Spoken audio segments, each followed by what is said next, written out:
Hello, this is part 2. Today is January 28th, 2024, and this is part 2 of my article from 1971, Where Old Hawaii Still Lives.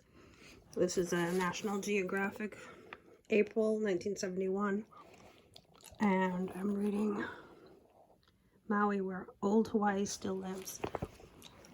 If you haven't seen part 1, go back and watch part 1. See if I can find where I left off. I read that one. Right, I want to do the captions on these two pictures here. Another aerial view of old Hawaii, old Maui. Let's read the caption.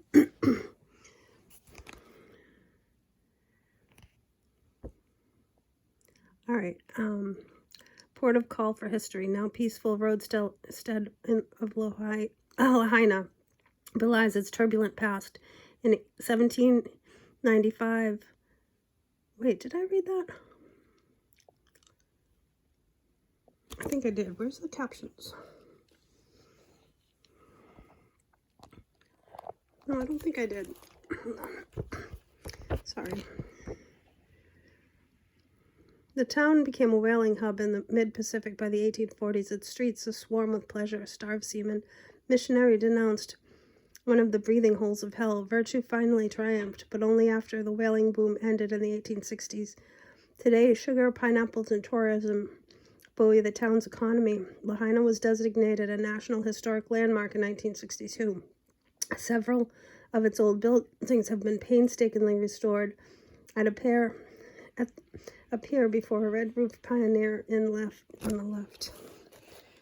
That red-roofed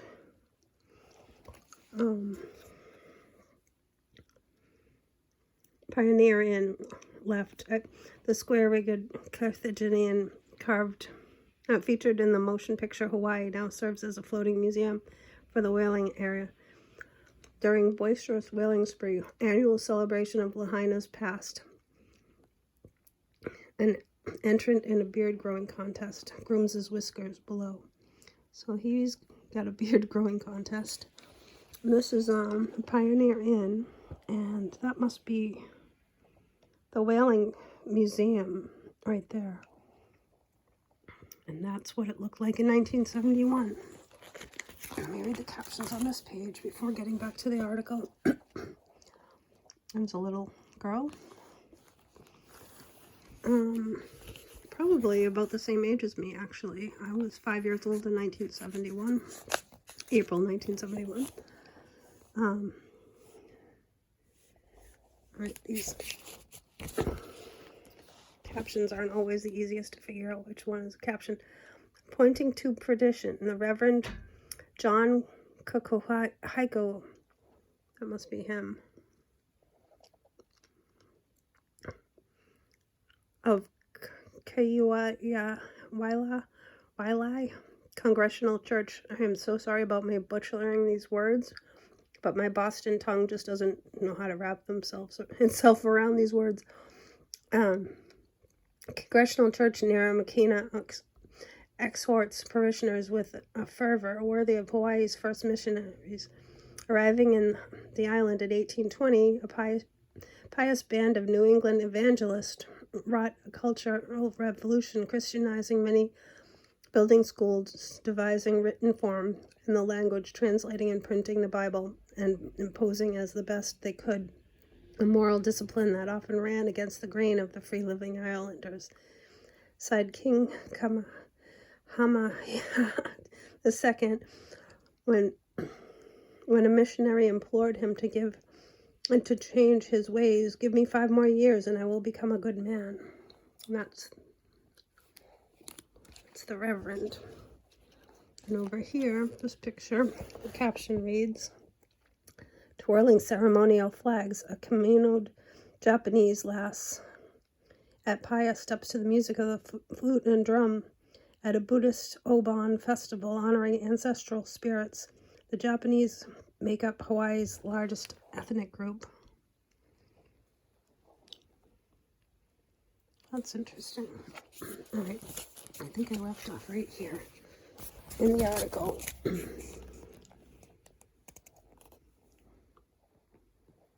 Why isn't it focusing? Sorry. For some reason the camera's not focusing again.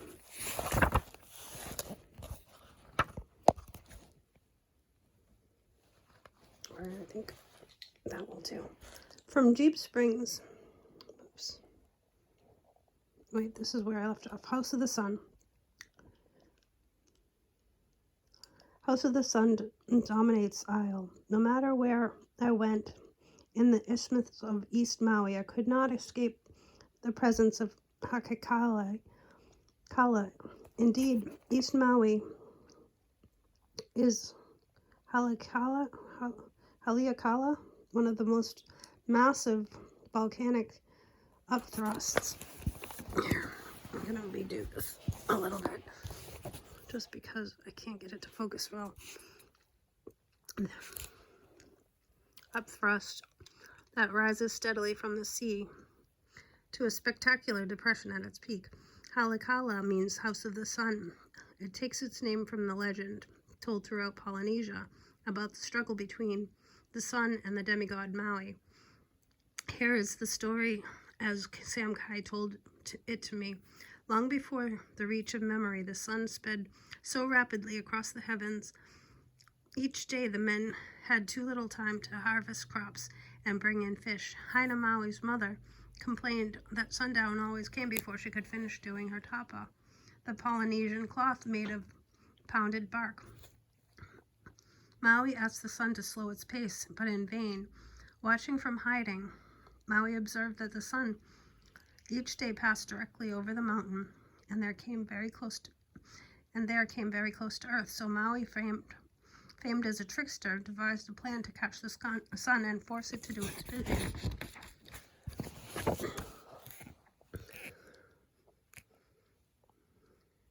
He wove the ropes of his sister's hair and took the jawbone from his grandmother's grave for a hook and lay it in wait atop the mountain.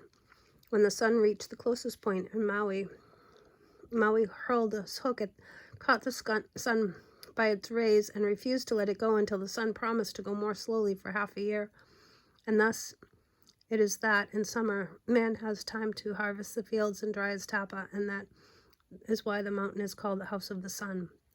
It was the same legendary hook with which Maui dredged up the islands of Hawaii from the ocean floor. It is not by coincidence that the hook is one of the royal symbols of Polynesia, that the Hawaiian royalty once wore leis finely braided human hair. I can't get a good focus on this, I'm sorry. I think that'll do better. Wore leis of finely braided human hair from which hung massive hooks carved from whale's teeth. Writers have called Haleakala the largest extinct volcano crater in the world. Hold on a second. A description that is wrong on all counts. Many craters are larger. Moreover, although the volcano's fiery indigestion has long since subsided, and it gives an occasional burp, as recently as the late 1700s, a tongue of lava poured from its side near La Perouse Bay. Finally, the huge depression one sees today atop Haleakala was created primarily by erosion, not volcanism. Over many millennium, it has been cut down by torrential rainfall by two streams that carved Kane Valley, the north of Koopo Valley, to the south, leaving two great gasps in the crater rim. Overlooked borders and a black abyss. Early one morning, we drove to the top of the mountain to watch the sun come up over the crater. We passed sleeping towns of Wailuku. I don't know how to say these things. Wailuku, Wailuku, I don't know, the country seat, and Kahului, the island's port and chief air terminal, cut through rural avenues lined with cane and pineapple, then switched back up the dark mountainside through the cattle pastures and the eucalyptus groves, and the road narrowed to 8 feet before finally passed timberline and reached Kalahuku Overlook at 9,324 feet.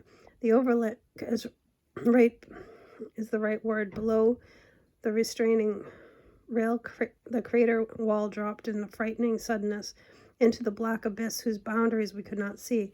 Only the wind broke the stillness and the chill of the winds that kept us huddling in our warmest clothes, remembering ruefully the balmy seashore temperatures we had left below.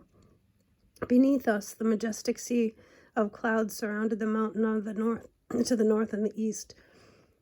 Warm, moist clouds often pile up against Maui's windward slopes, dropping as much as 400 inches of rain in places a year. With the coming of daylight, the pinks turned to yellow and the golds were overwhelmed. The gold overwhelmed the purple shadows.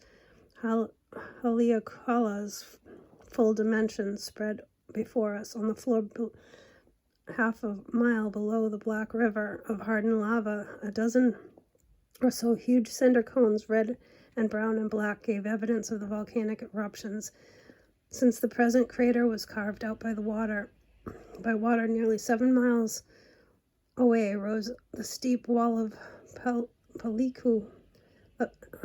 cliff that encloses the crater to the east. The crater's southwest corner, just under the summit, 10,023 feet, we found a gathering gleaming white domes that seemed strangely out of place in this austere, lifeless world.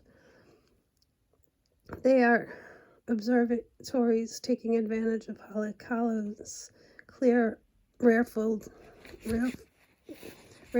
atmosphere. Sorry for my terrible filmography here.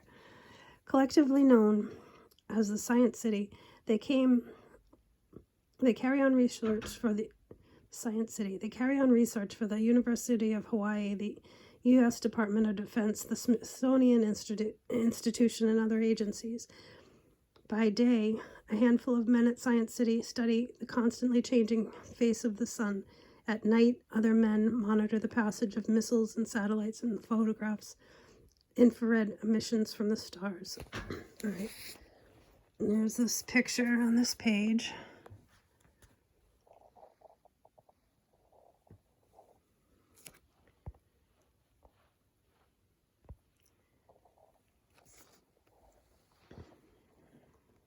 Oh, horses. All right, I'll read the caption.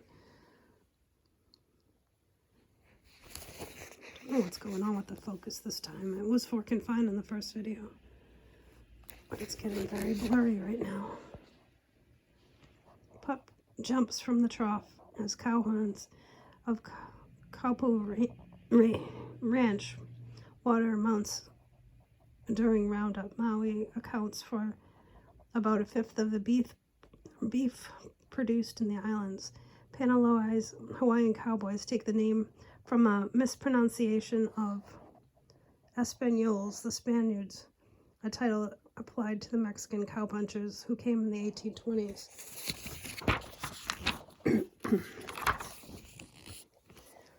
What is this a picture of? Aerial view. I feel like I did something to screw this up. There's a little square and I can't get rid of it. It's just not focusing the way it's supposed to. Pineapples pattern the land near Paia. The hand-picked harvest, second only to the sugar on Maui, sweetens the economy by some 20 million annually. Suburbia, a new phenomenon in Maui, spreads outward from Kahului, the island's present-day port. A 25-year plan, 4/5 completed, directs the growth of the city.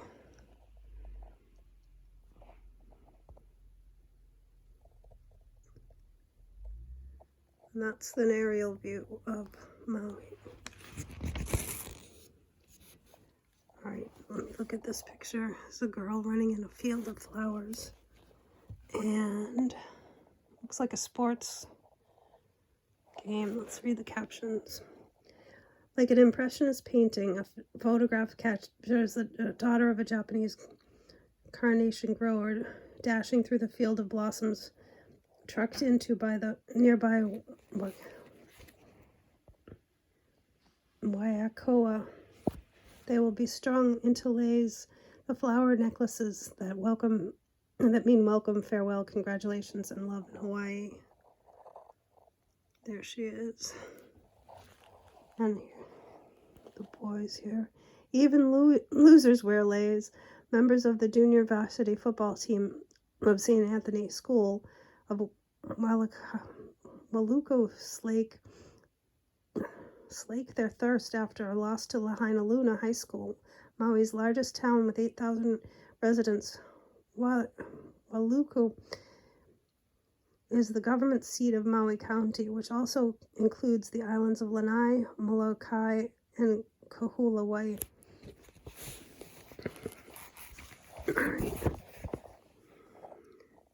Two well-marked trails enter the crater. Halamu Trail sets a series of steep switchbacks best descended on horsebacks, and I'm not even going to try that. Keone Hihi Sliding Sands Trail, a longer but gentler route. We opted for Sliding Sands in the company of Larry Guth, one of the rangers for Halika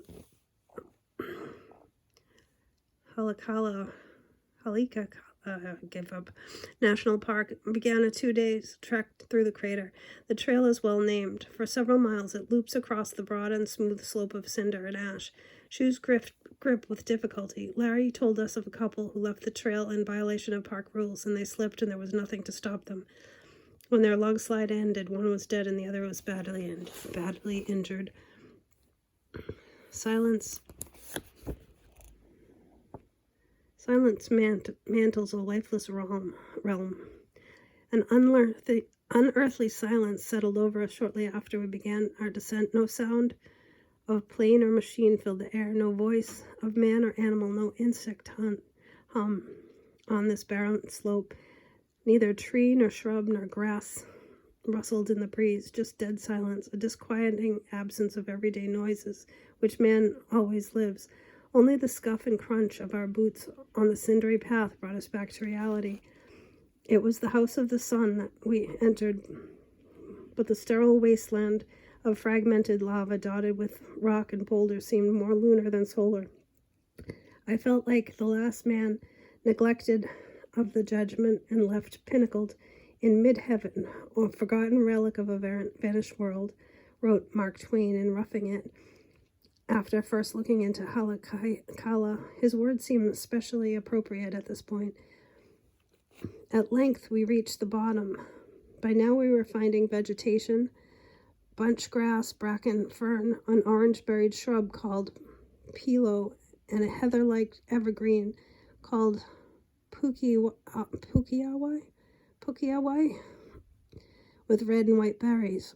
But the most exciting was an occasional glimpse of the sliverswort, a spectacular plant nowhere in the world except in the arid volcanic heights of Maui and Hawaii.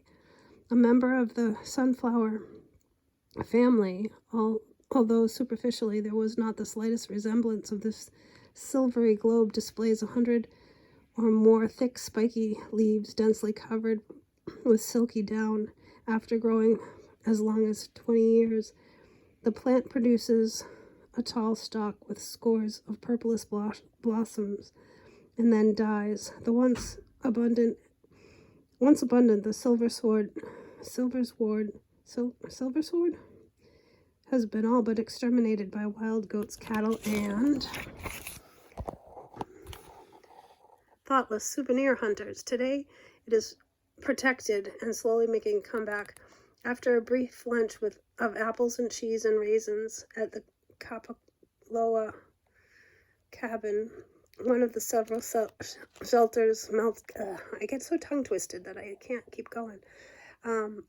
Maintained by the Park Service, we moved on through a sea course of cinders and clinkers where Pele, the goddess of volcanoes, seemed to have emptied 1,000 ash barrels, waist high in ferns, and almost blocked the trails at times. We passed a rare sandalwood tree, heavily festooned with moss. Suddenly Larry stopped and held up his hand. Listen, you can hear the nini.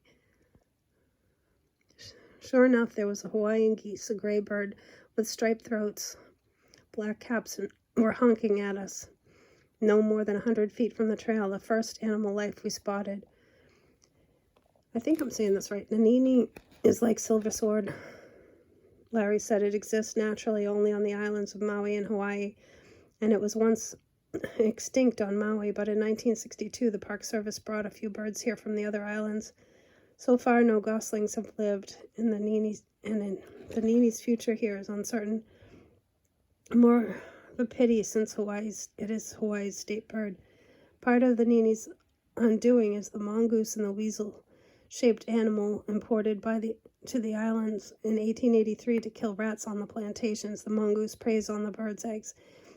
Ironically, it is ineffective as a rat fighter. The mongoose hunts by day. The rat is nocturnal. Goats pose a threat to the island park.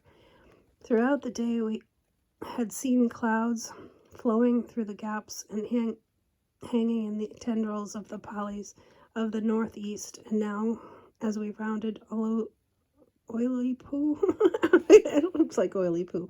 I know I'm saying that wrong. Last, the cinder cones mist dampened our faces. Rain threatened. We stopped under a small shrub-like tree with tiny leaflets to empty the sand from our shoes. Notice the tree's umbrella shape, Larry said. Goats have stripped it as far as they can reach. It is a sure sign of over-browsing.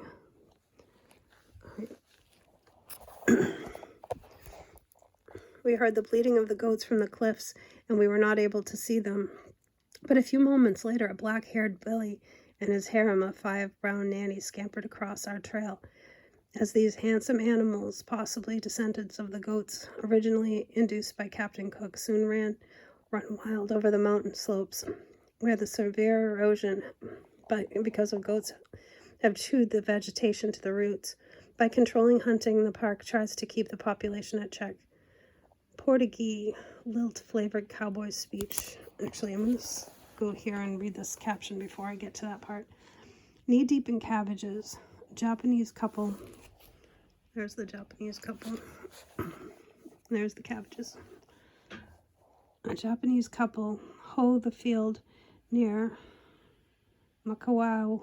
The original Polynesian settlers brought many useful plants to the isolated islands: sugarcane, taro, bananas, coconut, sweet potatoes, and breadfruit. Pineapple, native to South America, arrived by 1813. All continued to flourish in Maui's rich volcanic soil. Now back to the article. Palico Ranger Cabin, welcome the site of a 10-mile hike, stands in the meadow of the heavy grass at the base of the sheer foot cliff. No sooner were we safely indoors when the rains came down. Larry explained that at the end of this crater it gets a great deal of spillover from the torrential downpours of windward Haleakala. In 1968, we got 250 inches of rain here at Palico. It is far wetter than the wettest place in the continental U.S. The jangle spurs and the blowing of the horses announced the arrival of Company 3 employees of the park who had been hunting goats and checking on the Nini. They were members of the substantial Portuguese community at Makawao, which provides many of Maui's cowboys. Supper featured venison from Molokai, and meat from the goats the men had killed. Conversion turned to, sorry, getting another tickle in my throat. My cold's not gone yet.